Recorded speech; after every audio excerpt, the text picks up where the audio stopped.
Please friends support करें। आंसू बनी खुशी। मनीष और संस्कृति दिल्ली शहर में द्वारिका में किराए पर एक नए फ्लैट में शिफ्ट हुए हैं। सांस्कृतिक का घर गिरने के कारण पिछले महीने अबॉर्शन हो गया है।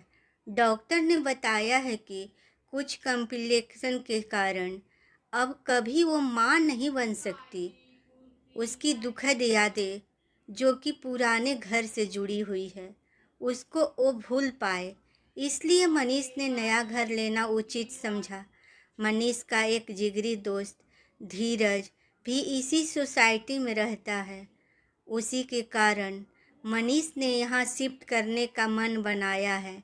संस्कृति अपने ओवरसन और कभी मां न बन पाने की टीस के कारण अधिकतर दुखी रहती है। धीरज की पत्नी प्राची भी बहुत खुशदिल और मिलनसार है। उसका एक बेटा भी है। मनीष और सांस्कृतिक के समान शिफ्टिंग वाले दिन उसका खाना नाश्ता सबकी जिम्मेदारी प्राची ने ही उठाई है। रात का खाना खाने के लिए भी प्राची ने उसको अपने घर बुला लिया। दिन भर में सारा सामान सेट हो गया। रात में संस्कृति और मनीष धीरज के घर खाना खाने गए। संस्कृति खोई खोई रहती है। प्राची उससे बातें की जा रही है पर वह उसके प्रश्नों का जवाब बिना हाव भाव के देती है। तभी दूसरे कमरे से दौड़ता हुआ रोहन आया और प्राची की गोद में मुंह छुपाते हुए बैठ गया। संस्कृति का ध्यान अब उसकी तरफ जाता है। रोहन लगभग 3 साल का है। वह अपनी तोतली भाषा से संस्कृति से कुछ बोलकर उसका ध्यान अपनी ओर आकर्षित करता रहता है। अबॉर्शन के बाद से रोहन से संस्कृति पहली बार मिली थी। रोहन सांस्कृतिक को फ्रिज से अपनी एक चॉकलेट निकालकर खाने को देता है। रोहन को देखकर सांस्कृतिक अपने दुख को थोड़ा कम महसूस करती है। खाना खाने के बाद दोनों अपने फ्लैट में सोने चले जाते हैं। अगले दिन सुबह उठते ही मनीष सांस्कृतिक के लिए चाय बना लाता है। टिंग टोंग, चाय तैयार है, मनीष बोलता है। संस्कृति करवट लेती हुई उठती है और दोनों बेड टी की चुस्कियाँ लेते हुए अखबार देखते हैं। मनीष ऑफिस के लिए तैयार होने चला जाता है और सांस्कृतिक मनीष के ब्रेकफास्ट बनाने किचन में व्यस्त हो जाती है। 9 बजे ही मनीष ऑफिस के लिए निकल जाता है। सांस्कृतिक अपने घर के कामों को निपटाकर टीवी देखने बैठ जाती है। उसने प्राची से घर के काम करने वाली मेड के लिए बोल दिया है।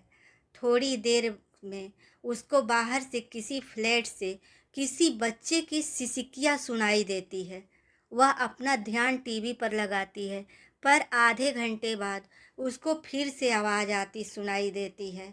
सांस्कृतिक जाकर दरवाजे पर देखती है पर उसको कुछ समझ में नहीं आता। वह फिर खाना खाकर सो जाती है। शाम को प्राची ने अपनी मेड को काम के लिए भेज दिया। काम के लिए मेड से बात पक्की हो जाती है। अगले दिन से वह सुबह 10 बजे काम पर आएगी बोलकर चली जाती है। ऐसे ही 3-4 दिन तक सांस्कृतिक को रोज़ सुबह और कभी दिन में भी बच्चे की रोने और धीमी सिसकियों की आवाज़ सुनाई देती है जो सांस्कृतिक को उसका दुख भुलाकर बेचैन करने लगती है। उसको सारा ध्यान इस आवाज़ पर लगा रहता है। वह जानना चाहती है कि क्या है, कौन है, पर वह समझ नहीं पाती है। तभी एक दिन उसने मेड के सामने यह बात बोल दी, पता नहीं किस बच्चे की आवाज़ आती रहती है। कोई तो बच्चा है जो फ्लोर पर है और रोता रहता है। मेड बोलती है, हाँ दीदी, बगल वाले घर में मैं काम करती हूँ। उसके एक छोटा बच्चा है जो बेचारा रोता रहता है। संस्कृति बेचैन होकर कहती है, क्यों, उसकी माँ उसको चुप क्यों नहीं कराती है। मेड की आंखों में आंसू आ जाता है। वह दुखी मन से ही वहीं बैठ जाती है और बोलती है, दीदी पिछले 3 महीने से बगल वाले घर में मैं काम कर रही हूँ। मैंने देखा कि भैया के ऑफिस जाते हैं, दीदी बच्चे को सोता छोड़ 2-3 घंटे के लिए कहीं चली जाती है। शायद वह जिम जाती है। बच्चा बीच में उठकर जितनी देर मैडम नहीं रहती रोता रहता है। कहते कहते काम वाली के आंखों में आंसू आ गए। फिर वो अपने काम में लग गई। सांस्कृतिक काम वाली से कहती है, अरे कोई माँ कहीं बाहर जाना इतना ज़रूरी तो नहीं, वो भी बेटे को छोड़कर।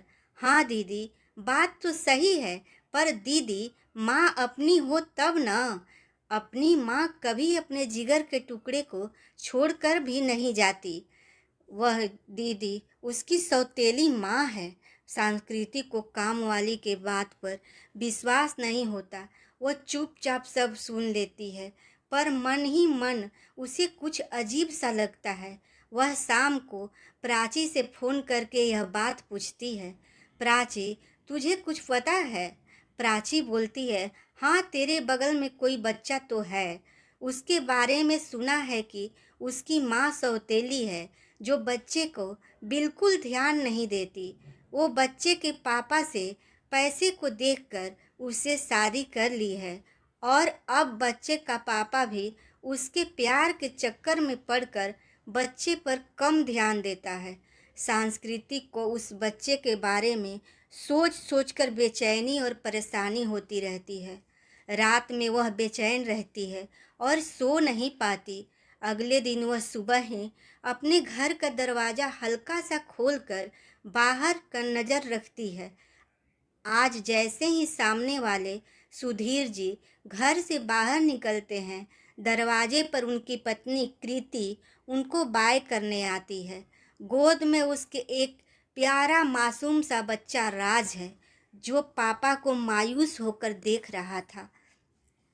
राज लगभग 2 साल का होगा। संस्कृति भी दरवाज़ा खोल के अपने पड़ोसी से मिलने की कोशिश करती है, पर कृति ने उसे देखकर बस स्माइल कर दी और कोई बात न करके अपना गेट बंद कर लिया। घंटे बाद ही बच्चे की रोने की आवाज़ फिर आने लगती है। अब तो सांस्कृतिक को दिन रात उस बच्चे की आवाज़ ही कानों में गूंजती रहती है, उसे बेचैन की रहती है। 2 दिन बाद रविवार को वह अपने पति के साथ उसके घर मिलने जाती है। कृति उनके लिए पानी लेकर आती है। बच्चा वहीं आसपास गंदा सा धीरे धीरे कुनमुनाते घूम रहा है। कृति और सुधीर जी उस पर कुछ ज़्यादा ध्यान नहीं दे रहे हैं। संस्कृति को मायूस महसूस हुआ कि उसके पापा भी उस पर बिल्कुल ध्यान नहीं देते हैं। फिर बातों का सिलसिला शुरू होता है। कुछ औपचारिक बातें होती हैं, जैसे आप कहाँ जॉब करते हैं, कहाँ से बिलोंग करते हैं। तभी बच्चे से टेबल पर रखा पानी का गिलास हाथ लग जाता है और वो गिर जाता है। कृति उसी समय गुस्से से तड़ाक से एक झप्पड़ रख देती है। फिर राज रोने लगा। कृति राज को कुछ ना कुछ बुरा भला बोलती रहती है। सुधीर जी सर झुकाए बैठे रहते हैं। सांस्कृतिक को देखकर बहुत खराब लगता है। वह तुरंत बच्चे को गोदी में लेकर चुप कराने लगती है। राज भी उसके पास आकर चुप हो जाता है। संस्कृति और मनीष कुछ देर बाद अपने घर चले जाते हैं। संस्कृति अब तो और बेचैन रहती है और उसको बच्चे का सुबकना और सिसकना दिन भर कानों में गूंजता रहता। कृति के घर का तो रोज़ का रोने धोने का रूटीन हो गया। संस्कृति देखती है कि सुधीर जी के ऑफिस जाते ही कृति 2-3 घंटे के लिए बाहर चली जाती है और वह बच्चा उठकर परेशान होता रहता है। अब कभी कभी शाम को सांस्कृतिक कृति के घर मिलने जाती है। राज सांस्कृतिक को देखते ही दौड़ के उसके पास चला आता है। यह देखकर संस्कृति उस वक्त बहुत खुश हो जाती है। राज को अपने सीने से लगा स्नेह करने लगती है। संस्कृति को लगता है कि राज की आंखें प्यार को ढूंढती हुई दिखाई दे रही है। वह हमेशा अपनी माँ कृति से डरा रहता है। कृति बात बात में उसको झिड़कती और मारती है और उससे परेशान करती है। एक दिन सांस्कृतिक राज को गोदी में लेकर बैठी थी और कृति उससे बातें करते करते एकाएक ही भागकर बाथरूम में चली जाती है। थोड़ी देर बाद वापस आती है तो सांस्कृतिक पूछती है कि तबीयत ठीक है। तब कृति बताती है कि हाँ, मैं 2 महीने की प्रेग्नेंट हूँ। मेरी ऐसी तबीयत रहती है और मुझसे राज संभाला भी नहीं जाता।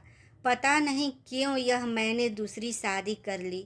शादी से तो मुझे कोई दिक्कत नहीं, पर मैं इस राज से बहुत दुखी हूँ।